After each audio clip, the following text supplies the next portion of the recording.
En fait, la problématique que j'avais aussi avant, c'est que j'avais tellement en fait la tête dans le guidon que j'avais jamais en fait ce temps de recul pour analyser un petit peu mon business. Dis-toi qu'à un moment donné, mes enfants, ils connaissaient mon script de vente par cœur. Mon fils, un jour, il a pris un rendez-vous avec moi pour pouvoir me parler. J'en étais arrivée à ce stade-là. En fait, j'avais plus de vie. Alors c'était cool, je gagnais de l'argent que je pouvais même pas en fait utiliser parce que j'avais pas de temps de toute façon pour l'utiliser, donc j'étais plafonnée. Ça veut dire que même en travaillant 2 fois plus, 3 fois plus, en fait, il y a plus rien qui se passait. C'était moi-même qui m'empêchait d'évoluer, quoi, avec toutes les croyances que je pouvais avoir.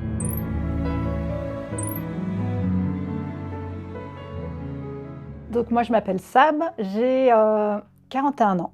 Je suis maman de 3 enfants. Aujourd'hui, je gère un business dans le coaching en ligne pour les femmes de plus de 40 ans qui veulent perdre du poids. Moi, de base, il faut savoir que j'ai été pompier professionnel pendant 20 ans. Très honnêtement, je pensais que j'allais faire ce métier toute ma vie. En tout cas, je m'étais programmée pour ça. Mais je suis tombée malade. J'ai eu un cancer et j'ai dû me reconvertir. Et me reconvertir très rapidement. La problématique qui se posait, c'est que j'étais maman solo, 3 enfants. En gros, j'ai besoin d'argent pour payer ma maison. J'ai besoin de temps pour pouvoir être avec mes enfants. Donc là, si tu veux... je me suis dit, pourquoi pas me pencher sur le coaching en ligne, parce que j'avais quand même une licence STAPS. Comme quoi, tu vois, même à 18 ans, j'avais quand même un peu la tête sur les épaules. Je m'étais dit, oui, je vais être pompier professionnel, mais quand même, je vais passer des diplômes, on sait jamais. Je crois que c'était déjà imprégné dans ma tête. Donc, si tu veux, je me suis dit, ok, j'ai ma licence STAPS, qu'est-ce que je vais faire avec? J'aurais pu m'orienter, tu vois, sur prof de PS ou quoi. J'avais des ambitions qui étaient quand même un petit peu plus grandes. En tout cas, j'avais cette envie de mettre en place, de créer des choses et de venir en aide. Si tu veux, pour moi, ma vocation, c'est pouvoir aider les gens. D'ailleurs, c'est pour ça que j'avais fait ce métier de pompier. Donc, je me suis orientée sur le coaching en ligne. J'y connaissais rien du tout, que ce soit en vente. Donc, j'ai pris un accompagnement qui m'a permis de lancer mon business. Donc, ça a très bien fonctionné pour moi. Et à un moment donné, j'étais plafonnée. Ça veut dire que même en travaillant 2 fois plus, 3 fois plus, en fait, il n'y a plus rien qui se passait. Donc, à ce moment-là, en fait, je me suis dit qu'il fallait que je trouve quelqu'un qui puisse me faire exploser ce plafond de verre pour que je puisse...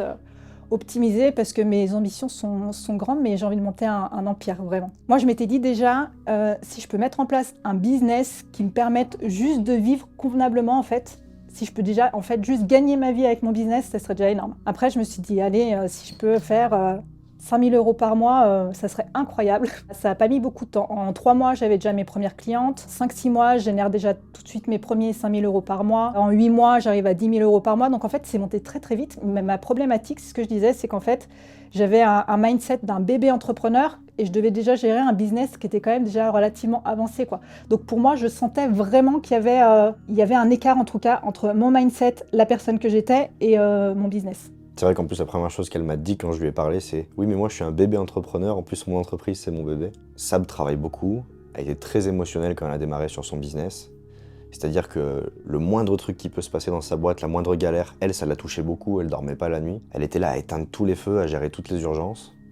Bon, pour une ancienne pompier, ça m'étonne pas. Et en fait, j'ai voulu l'aider à décorréler son identité à elle, en tant que femme, que Sab, de pouvoir se sentir bien dans sa vie, décorréler ça de son business. Parce que souvent, les gens, quand ils entreprennent, les deux sont collés. C'est-à-dire que si mon business va mal, moi je vais mal, etc. Ça peut paraître bête, mais je connaissais pas les prémices du business, en fait. En fait, je n'y connais rien du tout. Moi, ce que je veux, c'est faire de l'argent, mais en fait, je sais pas comment. Donc, j'ai eu de la chance, c'est que j'ai généré énormément de clientes, en fait, très rapidement. Mais derrière, je sais pas gérer ça, quoi. Je sais pas comment scaler mon business, je sais pas comment le faire prospérer. Et même dans mon mindset à moi, en fait, j'ai plein de croyances qui, au final, m'empêchent... je l'ai pas compris tout de suite, mais en fait, c'était moi-même qui m'empêchait d'évoluer, quoi, avec toutes les croyances que je pouvais avoir. Et en fait, si tu veux, moi, j'étais en plus restée dans ce truc un petit peu de l'urgence où, moi, quand j'étais pompier, en fait, tu nous appelles, faut qu'on intervienne immédiatement. Et en fait, j'avais gardé ce truc-là. Ça veut dire que moi, les filles, à 3 h du matin, elles m'envoyaient un message, je pouvais leur répondre. Et que, encore une fois, dans mon business, en fait... je faisais le petit pompier. C'est que j'étais là et j'éteignais les feux, en fait, j'étais partout, mais en fait, moi, j'avais plus de vie. Donc, au final, j'étais plus en adéquation avec ce qu'en fait, je voulais faire ce métier-là pour être libre, pour avoir plus de temps pour moi, pour pouvoir profiter de mes enfants, mais ça a été pire que tout. C'était la pire période, en fait, où mes enfants, en fait, ils étaient assis. Alors, c'est cool, j'étais présente à la maison, mais mes enfants sont assis, en fait, sur le canapé et, en fait, je m'occupe même pas d'eux. Dis-toi qu'à un moment donné, mes enfants, ils connaissaient mon script de vente par cœur. Et que mon fils... Un jour, il a pris un rendez-vous avec moi pour pouvoir me parler. J'en étais arrivée à ce stade-là. Il a cliqué sur mon lien. Il a dit, maman, il y a comme ça en fait qu'on peut te parler. Ouais, j'en étais arrivée à ce stade-là. Donc au final, j'étais partie d'un truc avec une belle vision, en me disant j'aurais plus de temps. Et en fait, j'étais devenue vraiment prisonnière de mon business. Concrètement, un jour, je me suis posée et je dis, si t'es honnête avec toi, en fait, est-ce que tu peux continuer à ce rythme-là encore pendant des années, des mois? Et en fait, concrètement, non. en fait, j'avais plus de vie. Alors c'était cool, hein, je gagnais de l'argent que je pouvais même pas en fait utiliser parce que j'avais pas de temps de toute façon pour l'utiliser. Donc, et puis je devenais de plus en plus fatiguée. Je commençais à avoir un petit peu moins aussi de patience aussi avec mes clientes. Je pense que j'étais à un stade où je voyais, en tout cas je voyais que la livraison de mon coaching pouvait en tout cas se dégrader. Ouais, parce qu'en fait des fois j'étais tellement en limite presque du burn-out que des fois les filles elles me parlaient de leurs problèmes, j'avais envie de les envoyer balader vraiment. Après si tu veux, je savais pas exactement quel levier je devais actionner. En tout cas, je savais qu'il fallait que je trouve quelqu'un qui m'aide à casser ce plafond, à casser ce plafond de verre.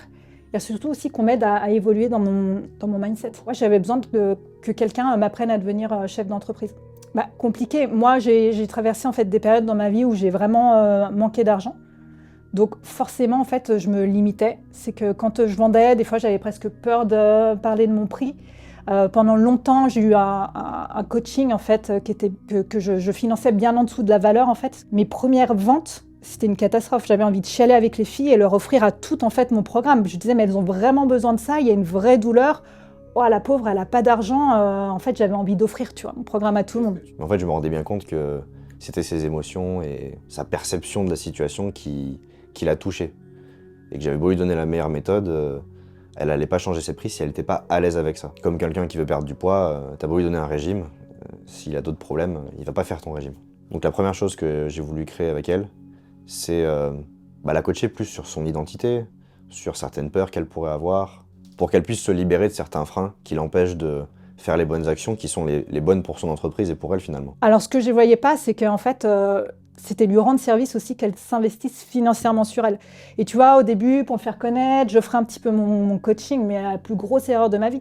Et aujourd'hui, mais même pour ma mère, demain, si elle va rentrer dans mon coaching, en fait, je la ferai payer, mais c'est pour elle. En fait, si tu t'investis pas en fait financièrement, tu n'auras jamais de résultat. Mais alors ça, avant de le comprendre, il m'a fallu un petit peu de temps.